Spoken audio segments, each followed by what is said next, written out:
Sarah, former President Trump has been found guilty in the hush money trial going on in New York. They are still reading the verdict, but up to 22 charges out of 34. He has been found guilty on all of those first 22 charges. Now, we don't know yet what the sentencing will look like. We do know that if he's found guilty of all 34 charges, it carries up to 4 years in prison. He does not have to go to prison. That does not have to be part of the sentencing, but that will be the maximum sentencing here. So as I said, they are still reading that verdict. But on the first 22 charges out of 34, former President Donald Trump has been found guilty of falsifying his business records to cover up a second crime. Sarah?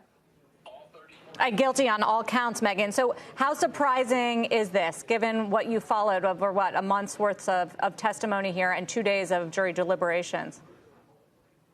Absolutely. A 6-week trial, 9.5 hours of jury deliberation after some 80 hours of witness testimony. There was a lot of speculation here that with such a high-profile trial, with so much witness testimony from Stormy Daniels, from Michael Cohen, really major characters here, about what exactly was going to happen. I think a lot of folks who have watched Donald Trump over the past several years really felt that he was Teflon Don, as the nickname is, that nothing has ever stuck to him. And you know, that said, we don't know how far this will follow Donald Trump, whether this will matter. In November's election, we know that he's sure to push back on this verdict, but we do know that at this point that he's been found guilty on 34 charges. I think that will come as a surprise to many people who have watched him for many years.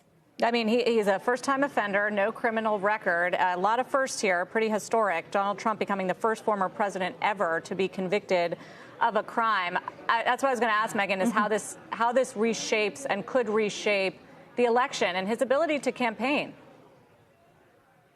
I would say two things, and they go opposite ways here. One is that he's going to use this as a way to go to his donors, to go to his base, and to say, look at this witch hunt that's against me. This is the first criminal trial against a former president in U.S. history. No one has ever had to go through what I've had to go through. And he could really rally some support around that. On the flip side, though, I will say that I think independents here, the polling has been clear that the more that Donald Trump is in the news, the more they have to hear about his trials, about his criminal history, about the things that have happened to him and around him, that they just get tired of him. And so we could see that while it could rally up support with those voters who are likely going to stick by him no matter what, I think what matters in this election is how the independents really react.